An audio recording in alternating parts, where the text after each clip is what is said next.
అనమాట. బాగుంది మూవీ. అది అభిమానం. సో మన అభిమాన హీరో ఎప్పుడు బాగుండాలి అనుకోవడం మన సినిమాస్ మన హీరోని మనం ఎలా చూడాలనుకుంటామో అభిమానిగా సినిమాని అలా చూపించాడు. సో అది నాకు చాలా బాగా నచ్చింది. డైరెక్టర్ పాయింట్ ఆఫ్ వ్యూ బాగా నచ్చింది. ఈ సినిమా చూసి హీరోలు కూడా వాళ్ళ అభిమానులు కలుసుకుంటారు అనుకోవచ్చు.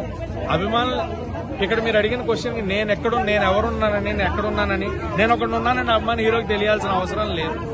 నా హీరోకి నేను ఉన్నానని తెలియాల్సిన అవసరం లేదు. బట్ నా హీరో కోసం నేను నిలబడతా. నాలాంటి అభిమానులు ఎంతమంది ఉన్నారని ఆయన గుర్తిస్తారు చూసారా, అది అభిమానం. ఎంతమందిని వచ్చి కలవాలంటే ఆయన వల్ల కాదు, కానీ మనం ఉన్నామని ఆయన గుర్తించి మన కోసం సినిమాలు చేస్తూ మన కోసం వాళ్ళ ప్రాణాలు తెగించి ఎన్నో స్టంట్లు చేస్తూ సినిమాలు చేస్తున్నారు. అలాంటి వాళ్ళ కోసం మనం కూడా నిలబడుతున్నాం. సో అదే సినిమా ఇది కూడా. అండ్ రామ్ కి అయితే నాకు తెలిసి గుడ్ కమ్బ్యాక్ ఫిలిం ఇది. చాలా సెటిల్డ్ పెర్ఫార్మెన్స్. మామూలుగా రామ్ కొంచెం ఓవర్ యాక్టింగ్ ఇలా ఉంటది, బట్ చాలా సెటిల్డ్ పెర్ఫార్మెన్స్. అండ్ నాకు ఉపేంద్ర గారు రామ్ కనబడలేదు, నాకు సూర్య సాగర్ కనిపించారు. ఆ క్యారెక్టర్ లో అక్కడ సూర్య ప్లేస్ లో నా హీరోని, సాగర్ ప్లేస్ లో నన్ను ఊహించుకుని కూడా చూసిన కొన్ని సీన్స్ ఉన్నాయి, కొన్ని ఎక్స్పీరియన్సెస్ ఉన్నాయి. చూస్తూ అరే నా హీరో కోసం నేను చేశా కదా అన్న ఫీల్ నాకు వచ్చింది కదా. అలా ప్రతి ఒక్క అభిమాని కనెక్ట్ అవుతాడు అన్న ఈ సినిమాకి. సో ఖచ్చితంగా అభిమానులు థియేటర్ లో చూసి తన అభిమాన హీరోని ఎలా చూడాలనుకున్నారో చూసే ఫిలిం. అండ్ మెయిన్ గా భాగ్యశ్రీ బోర్సే గారు మంచి క్యారెక్టర్ సెలెక్ట్ చేసుకున్నారు. అండ్ నాకు confidence that you are going to be in some other heights in future. Bhagyashri గారు విల్ బి ఫ్యూచర్ స్టార్, డౌటే లేదు. కాంతా తర్వాత ఇది రెండు కూడా performance peaks. And Murali Sharma గారు, రావు రమేష్ గారు, రాహుల్ రామకృష్ణ గారు and songs, background music, everything was perfectly fitted film. And ఇలాంటి సినిమాలు కాబట్టి రేటింగ్ అడగొద్దు, రేటింగ్ ఇచ్చి మంచి సినిమాలు తప్పు చేయండి. సొసైటీ సినిమా బాగుందనో లేదా ఒక మెసేజ్ లేదు, ఎంటర్టైన్మెంట్ కానీ.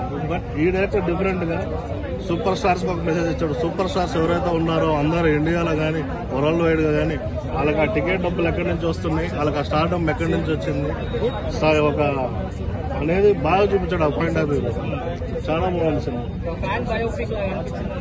ఫ్యాన్ బై బయోపిక్ భయ్యా, ఒక ఫ్యాన్ బై బయోపిక్ అనుకున్న కాడికి స్టార్స్ అన్న వాళ్ళు ఎక్కడి నుంచి వచ్చారు? హై క్లాస్ నుంచి ఊడిపడలేదు స్టార్స్ అనేవాళ్ళు, ఒక లో క్లాస్ నుంచి వచ్చారు. ఆ లో క్లాస్ నుంచి వచ్చి టికెట్ కొనడం వల్ల ఇప్పుడు ఒకటి ఫుట్పాత్ నుంచి వాడు టికెట్ కొంటారు. మిడిల్ క్లాస్ వాళ్ళు చూస్తుంటారు, హై క్లాస్ వాళ్ళు చూస్తూ ఉంటారు.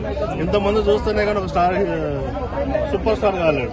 సో ఆ సూపర్ స్టార్ అనేవాడు ఎక్కడి నుంచి ఎలా వచ్చాడని సినిమాలో మంచి మెసేజ్ ఇచ్చాడు. డైరెక్టర్లకే మెసేజ్ ఇచ్చాడు, సూపర్ స్టార్ మెసేజ్ ఇచ్చాడు. అది సినిమా బాగుందన్న. రామ్ గారికి కమ్బ్యాక్ అని చెప్పుకోవచ్చు. చాలా బాగుంది. స్టోరీలోకి వెళ్తే స్టోరీ మొత్తం చెప్పకుండా, ఫస్ట్ హాఫ్ సెకండ్ హాఫ్ అని చెప్పకుండా, ఒక హీరోకి తన ఫ్యాన్ ఉన్నాడని తెలిసే విధంగా ఆ సినిమా ఉంది. లాస్ట్కి వచ్చేసరికి ఏమవుతుందంటే తన ఫ్యాన్ హీరోకి ఉన్నాడన్నట్టు తెలుస్తుంది అనమాట. బాగుంది మూవీ అయితే. అది అభిమానం. సో మన అభిమాన హీరో ఎప్పుడు బాగుండాలి అనుకోవడం మన సినిమాస్ మన హీరోని మనం ఎలా చూడాలనుకుంటామో అభిమానిగా సినిమాని అలా చూపించాడు. సో అది నాకు చాలా బాగా నచ్చింది. డైరెక్టర్ పాయింట్ ఆఫ్ వ్యూ బాగా నచ్చింది. ఈ సినిమా చూసి హీరోలు కూడా వాళ్ళ అభిమానులు కలుసుకుంటారు అనుకోవచ్చు. అభిమానులు ఇక్కడ మీరు అడిగిన క్వశ్చన్ నేను ఎవరున్నానని నేను ఒకటి ఉన్నానని అభిమాని హీరోకి తెలియాల్సిన అవసరం లేదు. నా హీరోకి నేను ఉన్నానని తెలియాల్సిన అవసరం లేదు. బట్ నా హీరో కోసం నేను నిలబడతా. నాలాంటి అభిమానులు ఎంతమంది ఉన్నారని ఆయన గుర్తిస్తారు చూసారా, అది అభిమానం. ఎంతమందిని వచ్చి కలవాలంటే ఆయన వల్ల కాదు, కానీ మనం ఉన్నామని ఆయన గుర్తించి మన కోసం సినిమాలు చేస్తూ మన కోసం వాళ్ళ ప్రాణాలు తెగించి ఎన్నో స్టంట్లు చేస్తూ సినిమాలు చేస్తున్నారు. అలాంటి వాళ్ళ కోసం మనం కూడా నిలబడుతున్నాం. సో అదే సినిమా ఇది కూడా. అండ్ రామ్ కి అయితే నాకు తెలిసి గుడ్ కమ్బ్యాక్ ఫిలిం ఇది. చాలా సెటిల్డ్ పెర్ఫార్మెన్స్. మామూలుగా రామ్ కొంచెం ఓవర్ యాక్టింగ్ ఇలా ఉంటది, బట్ చాలా సెటిల్డ్ పెర్ఫార్మెన్స్. అండ్ నాకు ఉపేంద్ర గారు రామ్ కనబడలేదు, నాకు సూర్య సాగర్ కనిపించారు. ఆ క్యారెక్టర్ లో అక్కడ సూర్య ప్లేస్ లో నా హీరోని, సాగర్ ప్లేస్ లో నన్ను ఊహించుకుని కూడా చూసిన కొన్ని సీన్స్ ఉన్నాయి, కొన్ని ఎక్స్పీరియన్సెస్ ఉన్నాయి. చూస్తూ అరే నా హీరో కోసం నేను చేశా కదా అన్న ఫీల్ నాకు వచ్చింది కదా. అలా ప్రతి ఒక్క అభిమాని కనెక్ట్ అవుతాడు అన్న ఈ సినిమాకి. సో ఖచ్చితంగా అభిమానులు థియేటర్ లో చూసి తన అభిమాన హీరోని ఎలా చూడాలనుకున్నారో చూసే ఫిలిం. అండ్ మెయిన్ గా భాగ్యశ్రీ బోర్సే గారు మంచి క్యారెక్టర్ సెలెక్ట్ చేసుకున్నారు. అండ్ నాకు confidence that you are going to be in some other heights in future. Bhagyashri గారు విల్ బి ఫ్యూచర్ స్టార్, డౌటే లేదు.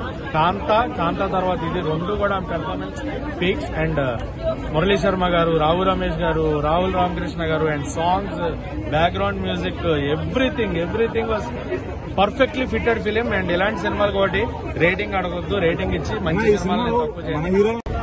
సొసైటీకి. సినిమా బాగుందనో లేదు ఇలాంటి ఒక మెసేజ్ లేదు, ఎంటర్టైన్మెంట్ కానీ. బట్ ఈ డైరెక్టర్ డిఫరెంట్ గా సూపర్ స్టార్స్ ఒక మెసేజ్ ఇచ్చాడు. సూపర్ స్టార్స్ ఎవరైతే ఉన్నారో అందరూ ఇండియాలో కానీ వరల్డ్ వైడ్ గా కానీ వాళ్ళకి ఆ టికెట్ డబ్బులు ఎక్కడి నుంచి వస్తున్నాయి, వాళ్ళకి ఆ స్టార్డమ్ ఎక్కడి నుంచి వచ్చింది ఒక అనేది బాగా చూపించాడు. ఆ పాయింట్ ఆఫ్ వ్యూ చాలా బాగుంది సినిమా. ఫ్యాన్ బాయ్ బయోపిక్ భయ్యా, ఒక ఫ్యాన్ బాయ్ బయోపిక్ అనుకున్న కాడికి స్టార్స్ అనే వాళ్ళు ఎక్కడి నుంచి వచ్చారు, హై క్లాస్ నుంచి ఊడిపడలేదు స్టార్స్ అనేవాళ్ళు, ఒక లో క్లాస్ నుంచి వచ్చారు. ఆ లో క్లాస్ నుంచి వచ్చి టికెట్ కొనడం వల్ల ఇప్పుడు ఒకటి ఫుట్పాత్ నుంచి ఒక టికెట్ కొంటారు, మిడిల్ క్లాస్ వాళ్ళు చూస్తుంటారు, హై క్లాస్ వాళ్ళు చూస్తూ ఉంటారు. ఇంతమంది చూస్తేనే కానీ ఒక స్టార్ సూపర్ స్టార్ కాలేడు. సో ఆ సూపర్ స్టార్ అనేవాడు ఎక్కడి నుంచి ఎలా వచ్చాడని సినిమాలో మంచి మెసేజ్ ఇచ్చాడు. డైరెక్టర్లకే మెసేజ్ ఇచ్చాడు, సూపర్ స్టార్ మెసేజ్ ఇచ్చాడు. అది సినిమా బాగుందన్న. రామ్ గారికి కమ్బ్యాక్ అని చెప్పుకోవచ్చు. చాలా బాగుంది. స్టోరీలోకి వెళ్తే స్టోరీ మొత్తం చెప్పకుండా ఫస్ట్ హాఫ్ సెకండ్ హాఫ్ అని చెప్పకుండా ఒక హీరోకి తన ఫ్యాన్ ఉన్నాడని తెలిసే విధంగా ఆ సినిమా ఉంది. లాస్ట్కి వచ్చేసరికి ఏమవుతుందంటే తన ఫ్యాన్ హీరోకి ఉన్నాడన్నట్టు తెలుస్తుంది అనమాట. బాగుంది మూవీ అయితే. అది అభిమానం. సో మన అభిమాన హీరో ఎప్పుడు బాగుండాలి అనుకోవడం మన సినిమా. సో మన హీరోని మనం ఎలా చూడాలనుకుంటామో అభిమానిగా ఆ సినిమాని అలా చూపించాడు. సో అది నాకు చాలా బాగా నచ్చింది. డైరెక్టర్ పాయింట్ ఆఫ్ వ్యూ బాగా నచ్చింది. ఈ సినిమా చూసి హీరోలు కూడా వాళ్ళ అభిమానులు కలుసుకుంటారు అనుకో.